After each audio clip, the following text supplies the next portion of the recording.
Finger heart. Excited.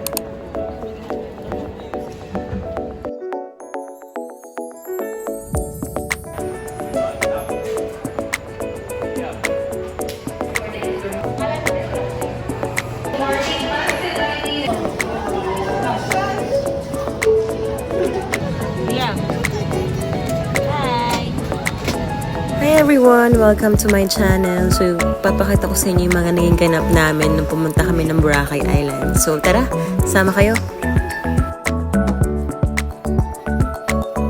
Doon na nga pala kami nag-avail ng transfer sa mismong port and nagbayad lang kami ng 1,200 each for round trip na.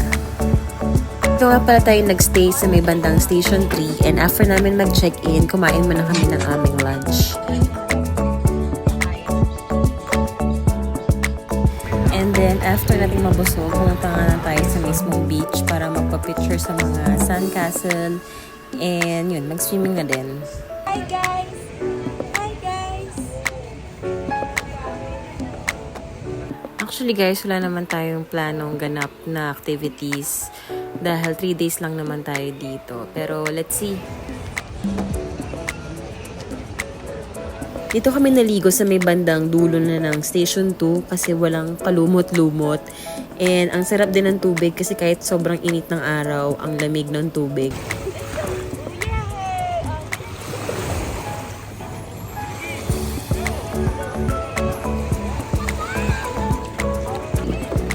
Wow!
March nga tayo nagpunta dito and expected na malumot talaga siya.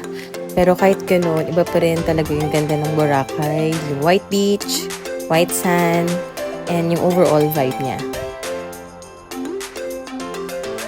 Next stop nga natin is yung Boracay Mangroves. Hindi ko sure guys kung bago lang ba to, pero nakita ko lang to sa isang post sa Facebook. Kaya ito, pinuntahan natin. Ang ganda dito guys, kahit trick yung araw, sobrang presko, ang hangin, and ito nga meron din sila ditong human drone. Kaya panoorin nila lang mga pinagawa sa amin ni Kuya.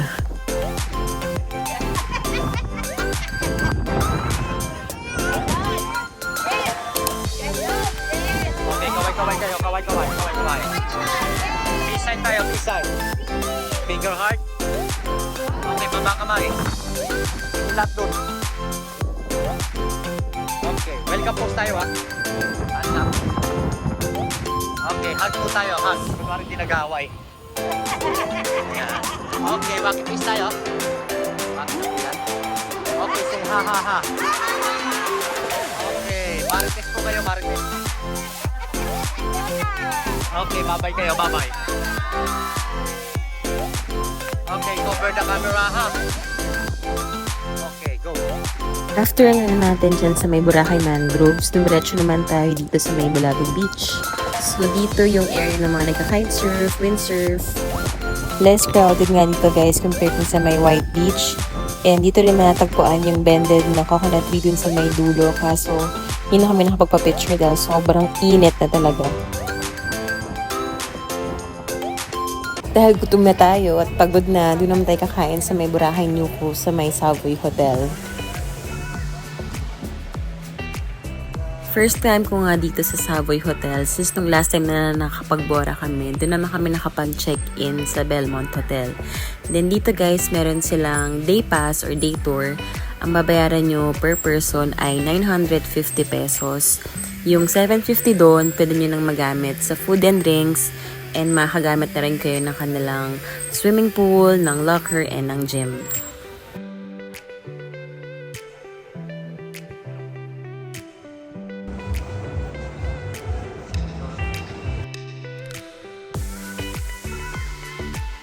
Dito tayo nag-lunch sa may bagong restaurant ng Savoy Hotel. So dito nag-offer sila ng Filipino food and mas cheaper to kaysa dun sa Savoy Cafe. In fairness, lahat ng in-order namin masasarap.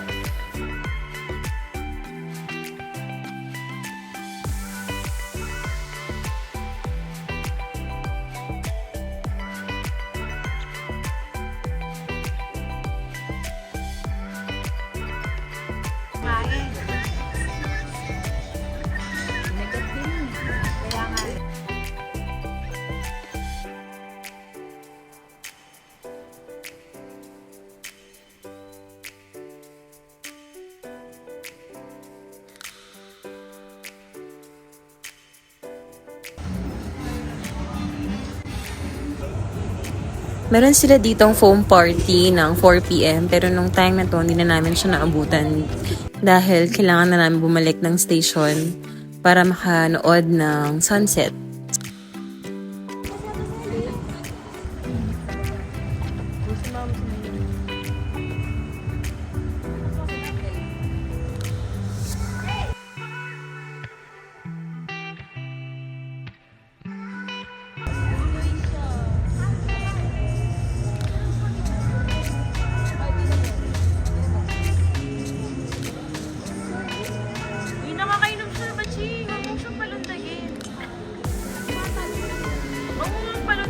Are you happy? Yes or no? Happy yan. Baby.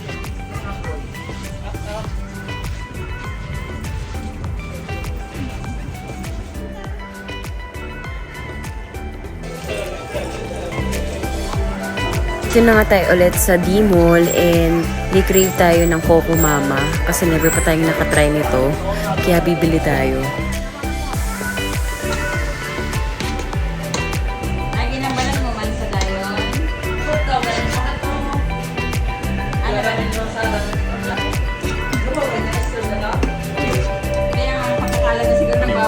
Bagoong. Ano yan ate? Ha? Sticky rice.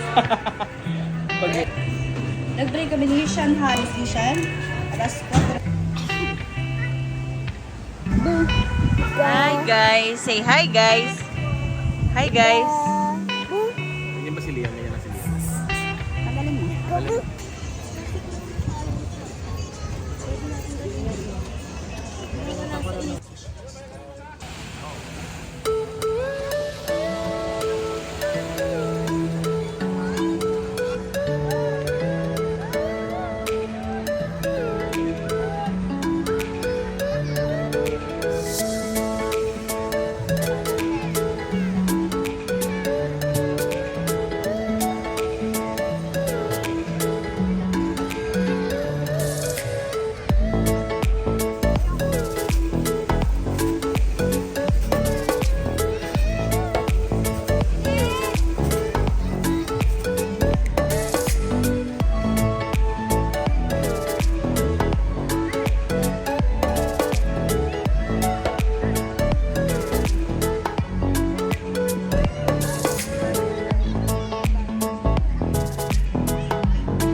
Yan.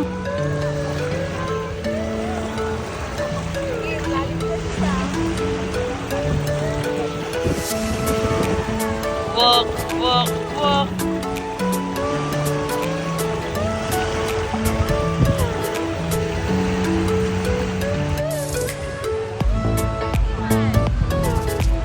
At dahil nga napaka-friendly nitong pamangkin ko, eto nga, nagkaroon siya ng instant playmate.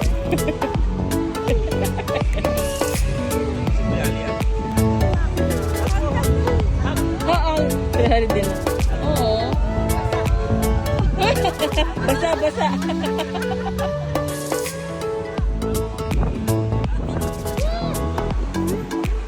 What's that? What's that?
Thank you so much guys for watching. See you on my next vlog.